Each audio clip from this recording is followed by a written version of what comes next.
The intern dumped tea on me in public and shouted, "My husband is the president." I calmly dialed my husband's number. "Come to the chairman's office. Your new wife is running wild on my head." She froze on the spot. "Ji Shuran. Do you understand what you're saying? This cup of tea is prepared for you, Chuan. What right do you have to reach out and grab it?" A shrill scream echoed in the Qin Group's 36th floor conference room. Before I could react, a wave of scalding heat trickled down my temples. Tea leaves from the Bai Luo Chun stuck to my lashes. The tea soaked the collar of my silk shirt.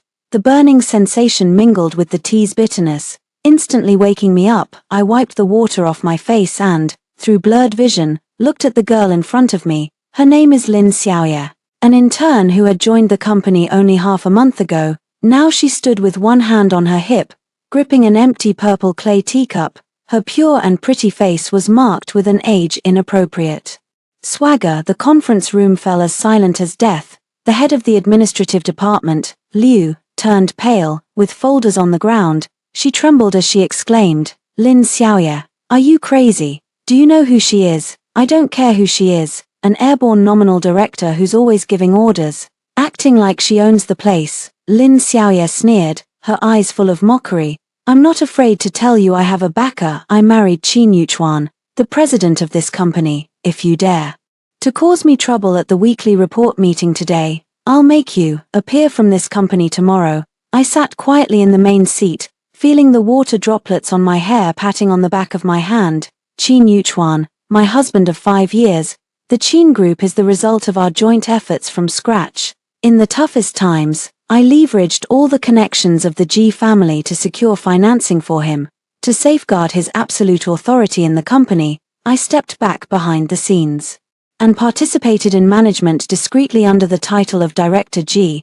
But I never imagined that on our own territory, a so-called president's wife would pour tea on me." Supervisor Liu rushed over to help wipe it off, but I waved her back. "You just said Qin Yuchuan is your husband," I asked in a calm tone, with no sign of anger. "Got scared." Lin Xiaoye thought I was yielding, and her arrogance grew. "Yuchuan said he hates strong women in the workplace the most. What good is a grown woman like you? Even if you climb to the director position, you still can't even taste your tea properly. I advise you to apologize right now, or when Yuchuan finishes the meeting and comes back, don't expect to be able to stay in Jiangcheng."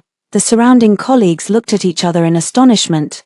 The senior employees already showed a look of pity. They only knew that I was the director. Except for a few loyalists around Qin Yuchuan, no one knew I was the chairman. I sneered in anger.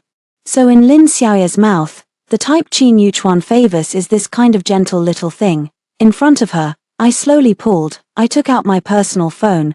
The lock screen wallpaper showed a photo of Qin Yuchuan and me skiing in Switzerland last year. Lin Xiaoye, who was nearby, clearly saw it. Her face stiffened slightly, but she quickly comforted herself. "Nice picture skills. You even dare to fake a joint photo." I ignored her taunts, directly dialed the top priority number, and pressed the speaker. After 2 rings, it was answered. Qin Yuchuan's deep, magnetic voice came from the earpiece, carrying a hint of fatigue and indulgence. "Raran, why are you calling at this moment? I'm looking at next quarter's report." Lin Xiaoye's face instantly turned ashen.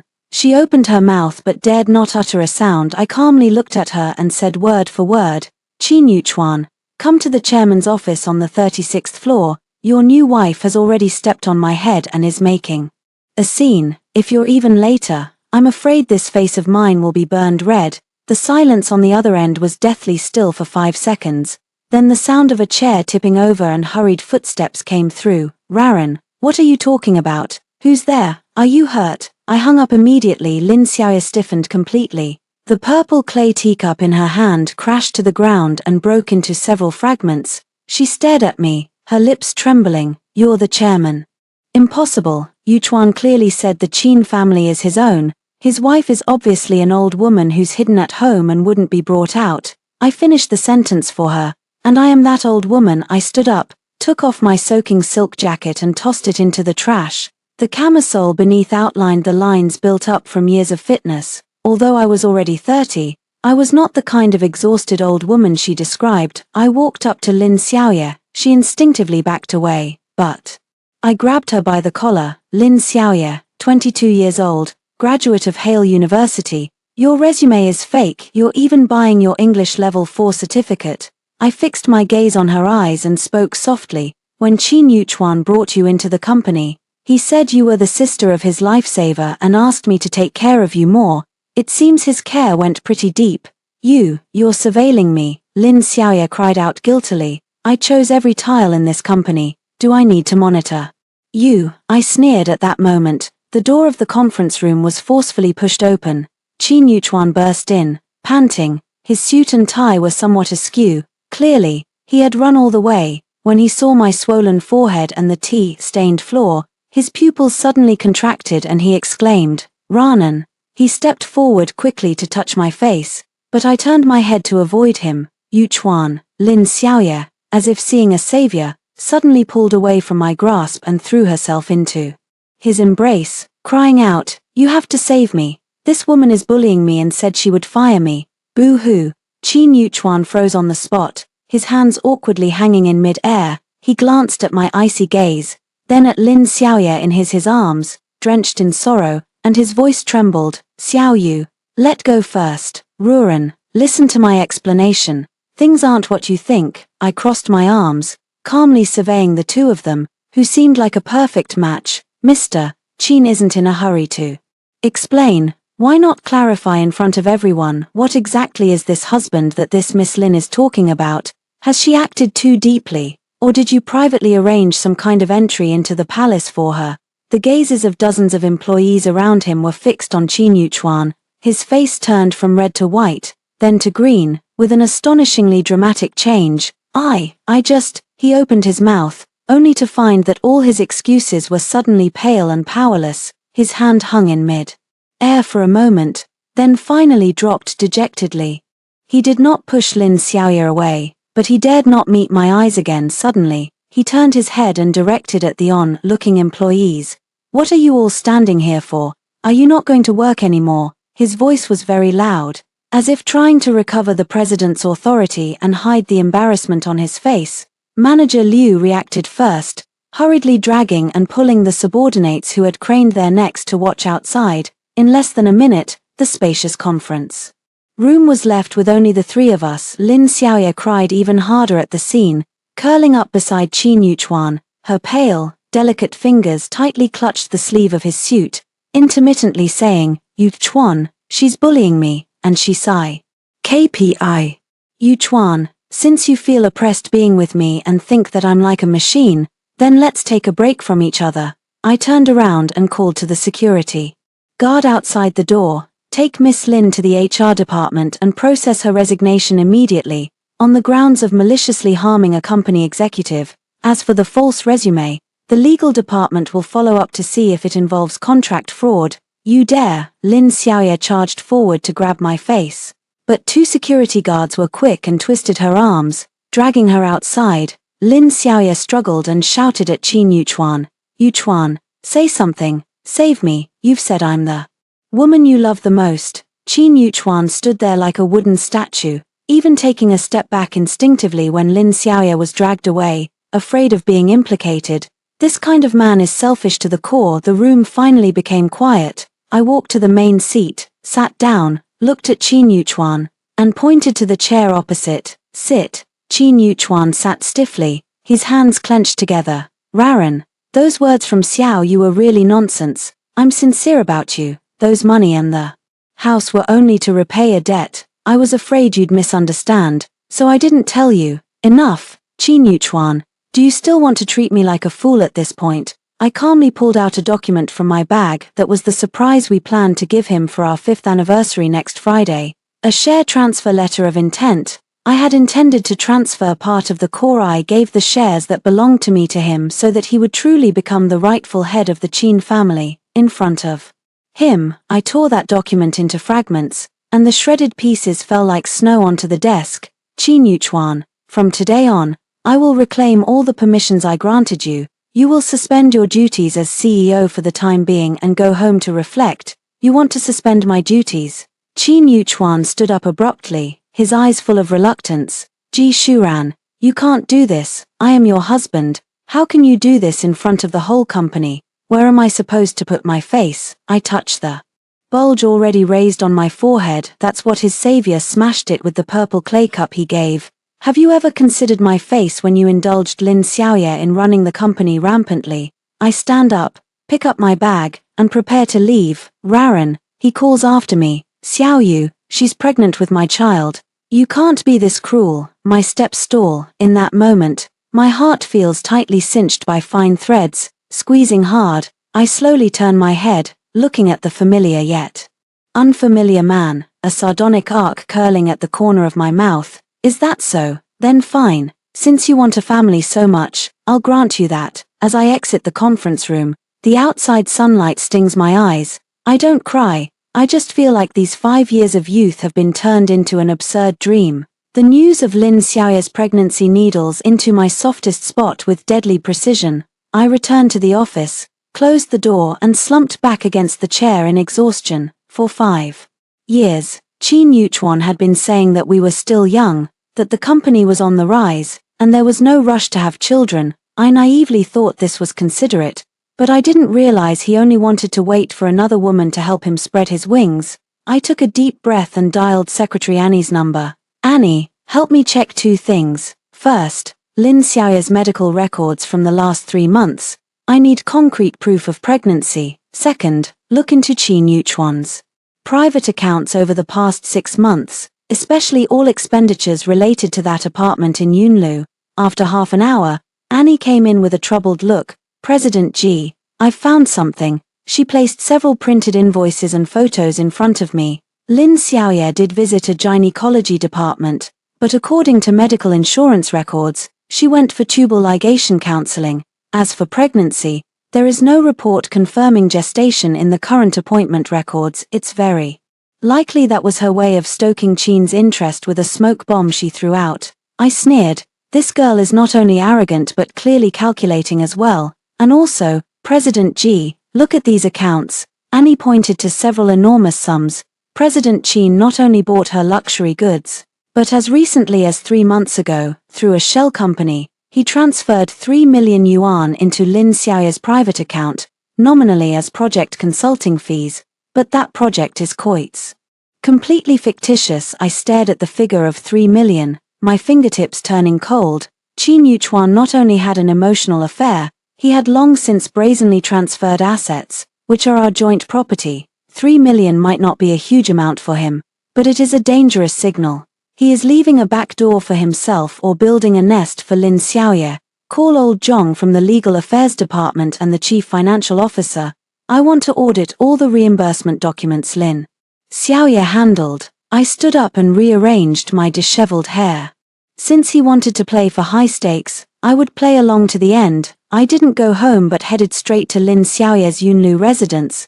This apartment was originally bought because I was worried about Qin Yuchuan working long hours and wanted to give him a surprise, a place near his company. Now it has become the love nest of his mistress. When I swiped the card to enter, Lin Xiaoye was wearing my silk robe, lounging on the sofa, and eating bird's nest. When she saw me, her hand trembled, and the delicate porcelain bowl shattered on the expensive carpet, with the bird's nest splashing everywhere.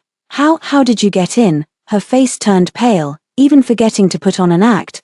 This is my house. Tell me how I got in. I walked over and looked down at her. Lin Xiaoye, you keep saying Qin Yuchuan loves you, yet you're living in a place that doesn't rightfully belong to you. Lin Xiaoye quickly regained her composure, straightened her belly, and smiled provocatively.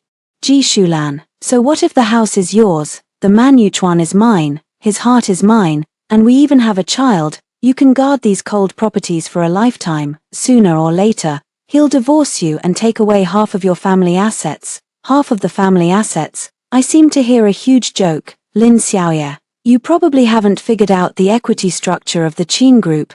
Qin Yuchuan only holds 15% of the shares, and most of that is restricted by a prenuptial agreement and a gambling agreement. As long as I file for divorce and submit evidence of his illegal embezzlement during the marriage, not only will he get no money, he will have to walk away with nothing, and he might even face criminal liability. Lin Xiaoye's smile stiffened. You're talking nonsense. Qin Yuchuan said he is the boss. the president, I am the chairman, he is just a worker. I am the one who pays the salaries. I bent down, staring at her greed-filled eyes. As for the child in your belly, I have already checked the hospital records, Miss Lin. To use such a pathetic lie to deceive Qin Yuchuan, that kind of sentimental animal might be fooled.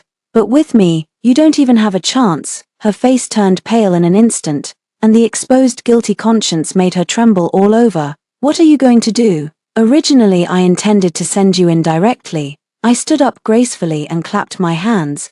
But then I thought, rather than letting you go to prison, you should see this. The man you cling to so desperately, after losing wealth and power, will he still truly love you? I took out my phone and, in her presence, texted Qin Yuchuan, if you want to save Lin Xiaoye, come back to the old house in half an hour. As I stepped out of the apartment, Lin Xiaoye collapsed onto the sofa behind me in a dejected, limp heap. As night deepened, I drove back to our post-wedding residence, where Qin Yuchuan was already waiting for. He looked utterly dispirited, devoid of the usual aura of a sharp, successful executive. Ruren, I know I'm wrong. He rushed up to me as soon as he saw me. I was momentarily bewitched. I truly never meant to hurt you. That 3 million, I did it for her brother's sake. Shut up, Qin Yuchuan. I sat on the main seat of the sofa, reviewing a contract that held no value. You can put away your savior script. I've already contacted the traffic police and the party involved who handled the case back then. Your savior back then wasn't Lin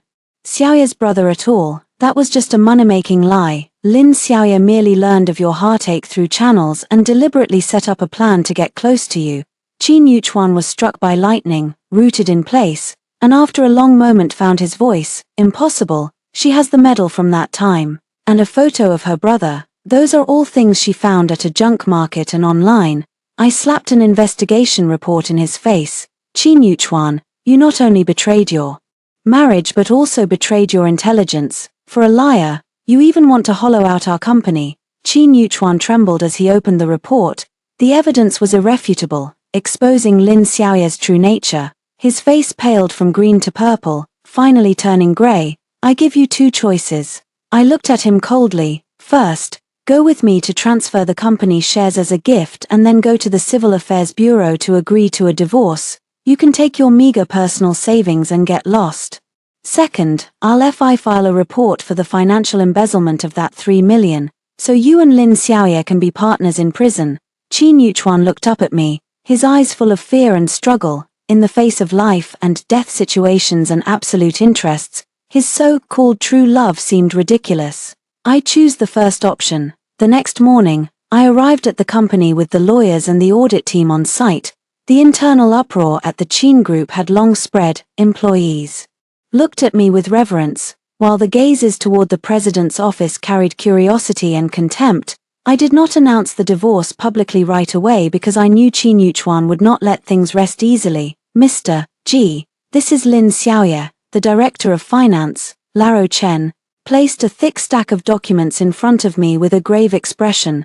Besides the 3 million yuan, she also used Mr. Qin's signing authority to privately handle several fake supplier contracts, with a total implicated amount exceeding 5 million. 5 million. This was no longer merely a violation of discipline, it was a crime. I skimmed through those flawed contracts. Lin Xiaoye indeed wasn't very smart, but every word Qin Yuchuan signed on them felt like needles stabbing my heart. He could see the flaws, yet he was conniving, feeding his affair with the company's flesh and blood. At that moment, the office door was forcefully kicked open. Lin Xiaoye hadn't left yet. She somehow showed up in a luxury fur coat, strutting in with her head held high. Ji Shuran, don't think you can scare me with a few scraps of paper. She slammed a lab report down on my desk. Take a good look. This is the morning's test result. We're 6 weeks pregnant with Yuchuan's child. If you dare move against me, the Qin family elders won't spare you, and Yuchuan won't either. I glanced over that list. The red seal on it was indeed real. It seems that in order to turn the tables, she went to a private clinic. Last night, I put down the pen in my hand and looked at her calmly. Lin Xiaoye, have you forgotten? Qin Yuchuan's parents passed away as far back as 3 years ago. The only one who can control his elders in this world is me, the chairman with the authority to make company decisions. As for this child, I laughed at myself, then looked toward the door. Qin Yuchuan, since you've come, deal with it yourself. Qin Yuchuan walked out of the lounge with a grim face. He had been listening in. There just now, seeing him appear, Lin Xiaoye first brightened up. Then pounced to grab his hand. Yuchuan, did you hear? I have a baby, we have a child. You must tell her that you want to marry me and have her return all the shares to you. Slap, a crisp slap echoed through the office. Lin Xiaoye's head turned, and she covered her face in disbelief. You hit me, the child. Who knows whose brat this is? Qin Yuchuan, at this moment, was like a trapped beast. His eyes red, he was terrified that I would actually report him and ruin his reputation. Lin Xiaoye, you liar, you fabricated that the savior's identity was used to deceive me, and now you want to trap me with a child. I tell you, I've already had the lawyer recover that 3 million. You'd better leave Jiangcheng at once. Qin Yuchuan, you wimp, Lin Xiaoye screamed hysterically. You told me Ji Shuren can't produce eggs. You said you were tired of her dead fish face long ago. You begged me to have a son for you. Now that something has happened, you shift all the blame onto me. I sat in the head seat, coldly watching this man and woman fight with each other. These words, though harsh, completely cut off my thoughts about Qin Yuchuan. Turns out in his heart, all my years of hard work and companionship are only worth the judgments of unable to have a child and dead fish face. Enough, I tapped the desk lightly. It wasn't loud, but it instantly quieted the two. Lin Xiaoye, I've reported the 5 million financial shortfall to the legal department. If you can repay 3 million to the company within 24 hours and sign this voluntary resignation and waiver of compensation agreement, I can consider not handing you over to the judicial authorities. I turned to Qin Yuchuan. As for you, President Qin, the equity transfer agreement is already drafted. You go out with nothing but your reputation intact, and I'll protect you from any damage to your name. Do you want to make this deal? Qin Yuchuan stared at the agreement intently, the veins on the back of his hand standing out. He knew once he signed, the once adored young talent of Jiangcheng would become an unnamed figure relying on his ex-wife Afi's charity. Raran, do you have to be so absolute about this? His voice was hoarse, with a hint of pleading. Absurd. I pointed to the scabbed wound on my forehead. When this cup of tea was spilled, you should have expected there would be a day like this. Qin Yuchuan, my mercy is for my family, not for traitors. Lin Xiaoye sensed trouble and suddenly rushed toward the floor-to-ceiling window, shouting at the top of her lungs, Ji Shuran, you drove me to my death. I'll jump down here with my child and see how you can still be the chairman. I want the whole company to know that you are a poisoner who killed a pregnant woman. From the height of the 36th floor, the howling wind carried a chill. I remained unmoved and softly said to Annie, call the police. Say someone is creating trouble at the company and is suspected of embezzling a huge sum from their position. Since Miss Lin wants to make a scene, let the police and the media come and see who is really committing the crime. Hearing the word call the police, Lin Xiaoye, who was gripping the window frame, collapsed. Her arrogant aura instantly dissipated. Such people fear losing their pampered life the most, and fear prison even more. I pushed the gold pen in front of Qin Yuchuan and said, sign. Qin Yuchuan looked at my icy gaze and finally realized that the person who once stayed up all night to take care of him when he had stomach pains had long since died in yesterday's cup of spilled hot tea. He trembled as he took the pen and signed his name at the end of the agreement. Get lost. I collected the agreement without even glancing at them. Lin Xiaoyaro still wanted to say something, but Qin Yuchuan violently dragged him out of the office. Outside, the staff's hushed whispers could be heard. Those admiring looks that had once been cast toward them had now turned into sharp needles. I collapsed into my chair, my heart tightening in waves. I had one, but it felt as though my heart had been hollowed out. Annie came near softly. General G. The finance department found that before General Qin signed the transfer agreement, he secretly diverted the next quarter's R&D reserve funds, a substantial amount, to Lin Xiaoyao's private account. It seems he wanted to leave a way out for that woman. I sneered. Qin Yuchuan, you think this is to save her? It's clearly driving her to a dead end. Inform the legal department to file a formal lawsuit against Lin Xiaoyao. I closed my eyes. Since he wanted to play the romantic lead, I'll keep it for him to act as when visiting me in prison that night. The wind in Jiangcheng was strong. I sat on the old house's balcony, pinching the active divorce agreement in my hand. Qin Yuchuan hadn't left quietly as promised. Instead, on the night he was driven out of the company, he appeared at my parents' door. With Lin Xiaoye, he knelt in the living room, tears in his eyes, accusing me of cold-heartedness, saying I was about to ruin his career and family over a misunderstanding, even framing me as a thief who would ruin the pregnant woman tries to seize property. When I arrived, my mother's hands trembled with anger.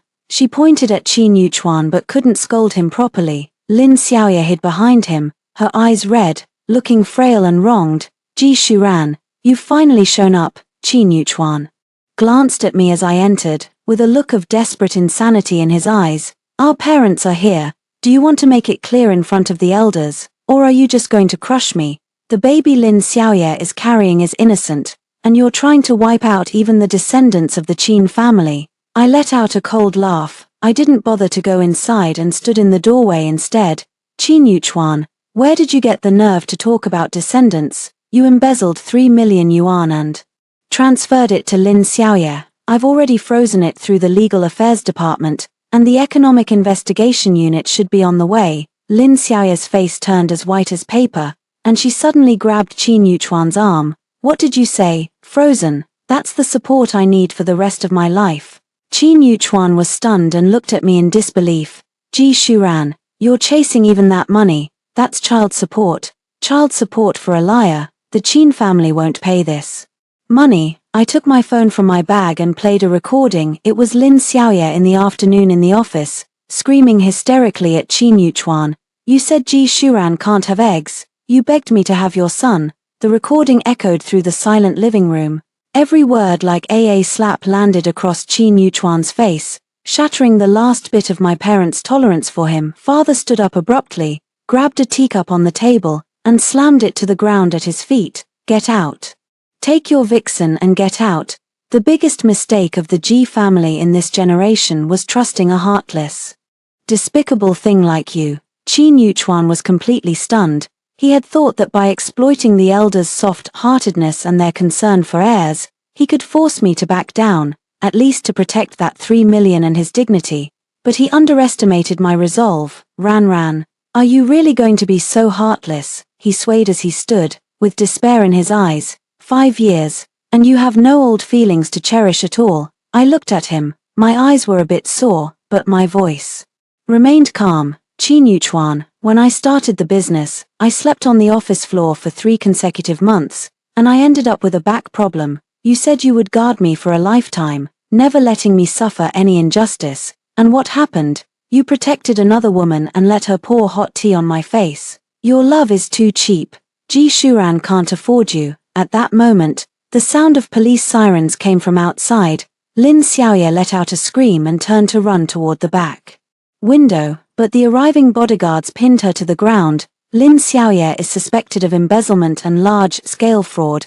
Please come with us. The arriving police officers showed their badges with solemn expressions. Lin Xiaoye struggled and cried, Yuchuan, save me, please help me. In a fit of emotion, she suddenly covered her abdomen, her face ashen. She collapsed to the floor, groaning in pain. My stomach hurts. Qin Yuchuan instinctively tried to move forward, but I, quick-witted and resolute, stopped him. If it hurts, then take her to the hospital first. The police will accompany us the entire way. I calmly directed things. Then I turned to the police and said, Officer, if you would please. I also want to know whether the child who makes President Qin willing to risk his entire family is even real. Half an hour later, in the hospital corridor, I, Qin Yuchuan, and 2 police officers stood quietly outside the emergency room. Qin Yuchuan slumped on the bench, his hands buried in his hair, looking like he had aged 10 years. The doctor pushed the door open, removed his mask, and spoke coldly.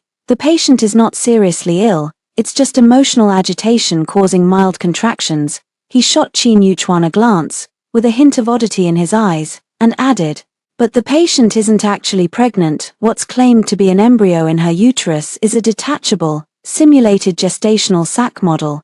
This method is common in illegal clinics, used to defraud insurance or marriage. With a loud bang, Qin Yuchuan slid from the chair to the floor, staring blankly at the doctor, muttering to himself, "Fake, all fake." The test results were forged, and pregnancy symptoms could be induced with medicine. He finally understood. I walked up to him, looking down at him as if he were a complete joke. "Qin Yuchuan, you claimed you betrayed me for the sake of their offspring, but in truth, you were merely someone else's stepping stone." Qin Yuchuan suddenly burst into frantic laughter, with tears streaming from his eyes. He got up and rushed into the emergency room, wildly shouting at Lin Xiaoya on the hospital bed. I simply turned away and walked toward the hospital lobby. Outside, the rain had stopped, and the air carried the scent of soil.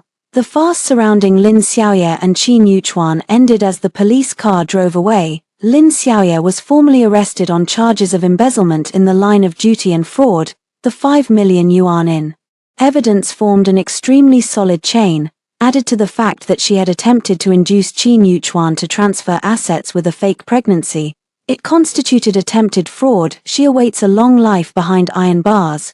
It's said that in the detention center, she curses Qin Yuchuan every day, calling him a useless fool, unable to guard even the last bit of money. As for Qin Yuchuan, although not indicted, he had already become completely stinky in Jiang City's social circle. After the share transfer agreement took effect, I did not spare him a shred of face, speaking publicly as chairman to the entire industry, detailing his embezzlement of funds during his tenure and his indulgence of family members, even if only nominally, in disrupting the company's order. In business, credibility is everything. Qin Yuchuan's behavior of living off others while burning the boats directly crossed the bottom line of all partners, those friends who once surrounded him, calling themselves brothers. None of them failed to blacklist his contact information on the day he left with nothing. 3 months after the divorce, I ran into him once at a convenience store near the company. The President Qin, who used to wear nothing but custom-made suits and keep every strand of hair in place, now wore a wrinkled street vendor jacket. Clutching a bag of expired bread, he looked a decade older, his back hunched, the light in his eyes completely extinguished, leaving only overwhelming numbness. When he saw me stepping off the familiar Rolls Royce, he instinctively tried to dodge, but I called him back. "Qin Yuchuan." I paused, my expression calm as if I were looking at a stranger. He turned stiffly, his lips trembling for a long moment before he managed to utter, "Ranan, Mr. G. You're doing well now, aren't you?" "I've always been fine." I looked at him, and inside I felt not a trace of vengeful pleasure, only absurdity. "I heard you've been job hunting recently. Is any company willing to hire you?" He lowered his head, his voice hoarse. "No, no one wants me. As soon as they hear my name, they throw the resume into the shredder. I'm working as a porter in a warehouse now." Who would have thought that Qin Yuchuan, who once ruled the negotiation table, would eventually return to the starting point of his original struggle, exchanging his strength for sustenance? "That's good, solid work." I nodded. No, without saying another word, he turned to walk into the company building. That was the last time we met. Later, I heard he could no longer bear the disparity and returned to his hometown in the rural mountains, where his remaining pride might still barely survive in a remote mountain village. On the day Lin Xiaoya was released from prison, because she had already married a hot-tempered farmer in the village, the reunion at the train station turned into another earth-shattering confrontation. Those are stories for another time. To me, they were already the dust of a past life. Now the Qin Group has officially been renamed Shuran Capital. I have dissolved all nepotistic ties related to Qin Yuchuan and brought in a more professional management team. The scar on my body has faded, but I did not undergo laser surgery to erase it completely. It is like a medal, constantly reminding me of the experiences in the war of marriage. Gentleness is for those who deserve it, while clarity is to save oneself. On the weekend I go back to the old house to eat with my parents. The sun spills into the courtyard and my dad is fiddling with his bonsai.